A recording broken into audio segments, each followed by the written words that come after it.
ከሻይኒ ጋር እኔ ለመስማማት ግዴታ አንድ ሰው ያስፈልገኛል። ከሷ ጋር ካልተስማማው ግን ምንም ሃርመኒ አልፈጠርንም ማለት ነው። ቀጥታ ትርጉሙ ሃርመኒ ማለት ምን ማለት ነው? መስማማት፣ ስምምነትን መፍጠር ማለት ነው። የሚያምር ነገር ሊሆን ይችላል፣ በሆነ ነገር ሊሆን ይችላል። መስማማትን መፍጠር፣ እርስ በርስ ሃርመኒ መፍጠር መቻል ማለት ነው።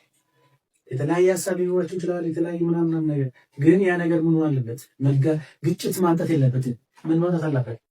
ሃርመኒ ወይ ደግሞ ስምምነትን መፍጠር አለበት። ሃርመኒ መፍጠር አለበት።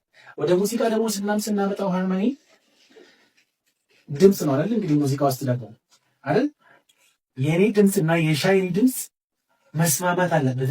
ግጭት መፍጠር የለበትም። እንደዚህ ማለት ሻይኒ በራሷ ድምፅ፣ አቤልም በራሱ ድምፅ የተለያየ ድምፅ ነው ያለን። ቅድም ብያቸዋለሁ፣ የተለያየ ሀሳብ አይደል?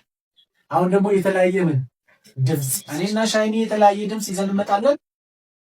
ግን መጋጨት የለበትም። ምን መፍጠር አለበት? ሃርመኒ መፍጠር አለበት። ሃርመኒ የሚፈጥረው ዝም ብሎ ነው የሚፈጥረው።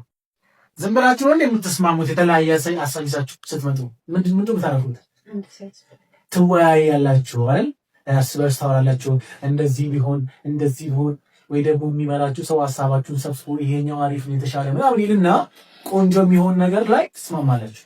ሰው ድምፅም የተለያየ ድምፅ ስናወጣ እኔና ማነው መራናታ እኔና መራናታ የተለያየ ድምፅ አምጥተን በተቀመጠው ሙዚቃ ህግ ያንተ ድምፅ እንደዚህ መሆን አለበት፣ የኔ ደግሞ እንደዚህ መሆን አለበት። እንደዚህ ሲሆን ሃርመኒ መሆን ይችላል።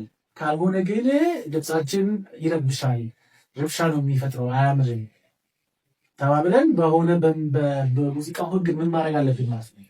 መስማማት አለብን። ከዛ በኋላ ሃርመኒ ይፈጠር። ከሚያምር ነገር ተስማምተን አለበት። የሃርመኒ ትርጉም ገብቶሻል ማለት ነው? ሃርመኒ ማለት